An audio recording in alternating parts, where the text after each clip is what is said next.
Hey guys, OKC Cake Lady here. I am back with another video. Now, I just want to say that this was my first time ever making a Godzilla cake, okay?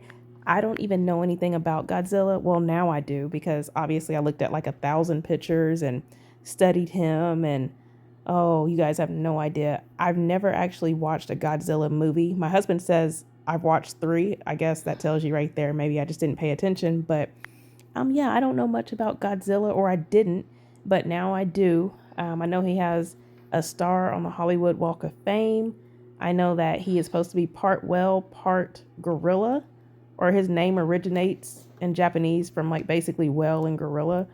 Um, what else? He's evolved quite a bit. He's gotten larger over the years. Um, there has been several different versions of him, obviously. I can tell you that much. So the pictures going around the cake are some of the older ones, all the way up to the newest one. And yeah, I know that he is a very, very strange figure, and he was not easy for me to make. I've talked about on my Facebook page before about how I normally don't take cake orders for things that I'm not familiar with, just for the fact that it takes away from the cake, in my opinion, because I have to research so hard as I'm working on the actual cake.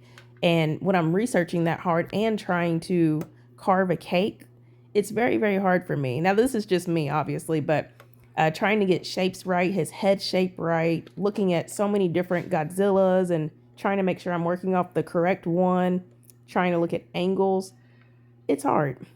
Things like, let me say, like a sandwich or a hot dog. Most people are familiar with what that looks like. So you know the shape of a hot dog, you know the shape of the bread, and that just comes a lot easier for me.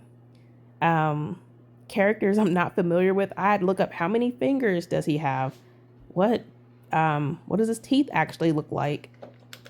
His eyes, his head shape, which I feel like I didn't nail, his neck, you know what I mean? It's just so many things about these characters. When you really get into looking at them, you're just starting to second guess yourself and you're hoping that you're pulling it off. So this is why I normally stick to what I know.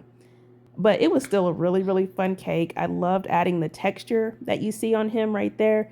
That was really fun to me because he really, really started to come to life at that point. Adding his arms on there, getting his arms to actually stand up off his body and his legs. And then I like the water part. The water is buttercream. And I just played with the different colors with that as if he was actually walking through the water and splashing.